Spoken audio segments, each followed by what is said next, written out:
So I don't drink anymore, but can y'all tell me, y'all who are 40 and up, are y'all doing Jaeger shots? Is that what we're doing? Hi, I'm Danny. Welcome to my dark desk. Grab your sippy sippies, your puffy puffies, because we're here to talk about 90 Day Fiance, Anabelle and Shea. This is season 12, episode 9, Actions Speak Louder Than Words. We start off this episode with Shea loading up Nicole's crap into his truck. He brings it to the dump. And this old man, you know what? I forget that he's 54, 55 because he looks, 68, 70 years old. So when he's like throwing up the couch into the dumpster by himself, I'm like, oh my God, this old ass man is pretty strong. And then I remember, oh, he's 55. So this is when I see that he's actually 55. So he's complaining about Anabelle not speaking to him since she had that lovely little talk with Allison the last episode. We cut to him going back home. Anabelle is on the porch and he asks, oh, can we talk? Are you going to talk to me today? Do you want to go get some coffee? Anabelle says, yeah. In her interview, she says that she's at the point, given everything that she learned, that she believes that her relationship is a whole lie. She believes that Shea has feelings for Nicole and she doesn't know what to do because she still loves Shea. And my thing is, why? And they're walking through like a park or something like that. He says to Anabelle that while the stuff that Allison said is true, she also blew things out of proportion. And what Anabelle should have said was, so you told your ex-wife that you love her? How is that thrown out of proportion? How is that exaggerated? Is that hyperbole? Like, what are we talking about here? Anabelle asks again, do you love Nicole? And Shea's like, oh, it's a 20-year-old joke. We love each other, we hate each other, we can't stand to be next to each other. It wouldn't work. It just doesn't work with us being together. I don't love her, I love you, you're my person. Anabelle says for us to continue our relationship, we have to have strong boundaries. Or I could just go home to the Philippines. I'm not going to stay here and subject myself to this. Either you do what I tell you to, or this is not going to happen. And she pretty much asks Shea to never speak to Nicole. She says break up with Nicole. You're never going to talk to her. You're never going to see her again. And Shea retorts like, well, we have a child together, so that can't happen. How old's the child again? I forget how old. Can somebody in the comments tell me how old his child is? Because like, are you raising that child? Okay. Because he talks about beer and women more than he talks about his children, unless he's complaining about his children, spilling his tea. Anabelle says, what you're gonna do is sell the last bit of her furniture, then that's it. You're not gonna have any extra encounters, no hanging out with Nicole, none of that. And Shea says, sure, but let's get past this. Can we forget about all this stuff that happened and just move forward? This is how you know Shea is very immature, because he can't stand the discomfort of her not speaking to him. He doesn't want to suffer the consequences for his bad behavior. He just wants Anabelle to get over it. He says, can we start planning our wedding? And he'll do whatever she wants. They make up and everything is fine. The next scene, they're heading up to the lake house. It's for Shea's 55th birthday. And Anabelle says, as they're driving up to the lake house, who's coming? And Shea just mentions a whole list of women. Just a bunch of women. Do you know any dudes, my brother? Do you what is that?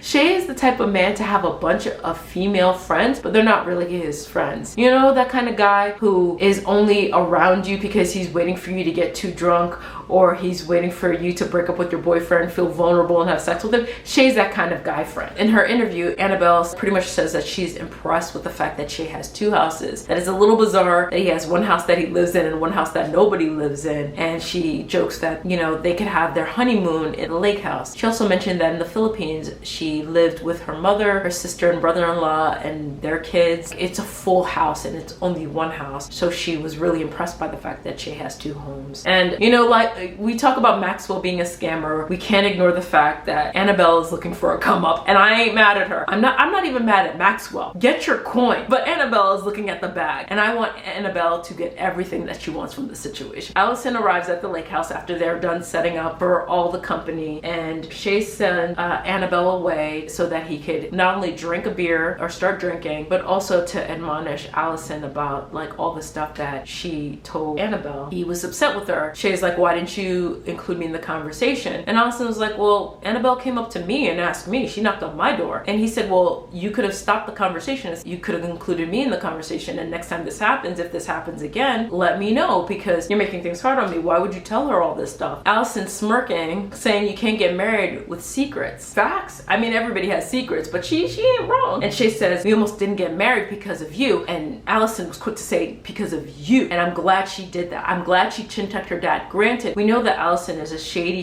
bitch, and she's only doing this for her own benefit so she could keep her eye on her dad's coin. But I appreciate the fact that she's like, you're the one who's making your life difficult. You're responsible for this. The truth is gonna come out. Shea was silent. Anabelle comes out after Shea got quiet, and Allison and Anabelle were like, you gotta be honest now. You gotta be honest moving forward. So the next scene, all the people are coming through, all his friends and all the family, and they're greeting Anabelle. They're doing the most. And I could tell Anabelle is a introvert because the way she was just like, ugh, you could tell she don't want to be around nobody. And there was this blonde in her face talking about, we're gonna have Jaeger. I'm like, lady, how old are you having Jaeger? And Anabelle does Jaeger bombs, and one of the other blondes in the interview, she's like, I think Anabelle liked them Jaeger bombs because she did 2 of them. They are all lit. But it looks like a good time. Anabelle's laughing and joking, taking shots and all the things. They do like a little speech wishing Shea a happy birthday, and they all cheered happy birthday, and they're like welcoming Anabelle. They barely said anything. I noticed that. Shea was just like, this is really for Anabelle and welcoming her to the community, all the things. In the interview, Allison tells us that, you know, Anabelle looks like she's having a good time now, but in about an hour or so, she's not gonna be having a good time. Flash forward, Shea introduces Anabelle to like this 21-year-old girl. I assume it's somebody's child, one of his guy friends' children, and he's just like, he puts his arm right around her and says, if I was 21, you wouldn't be here. He said that to Anabelle, and I'm like, ew, he's so disgusting. He's so disgusting. And Anabelle in her interview says that she doesn't like how he's flirting. It's a big deal to her, but it's not a big deal to him, and that's a problem. And that's how their segment ends. So that is my recap review of Anabelle and Shea. Thank you so much for watching. Please be sure to like, comment, subscribe, do as you deem fit. Keep your sippy sippies, your puffy puffies close, but your instincts even closer, and I'll be sure to catch you on the flips. Bye.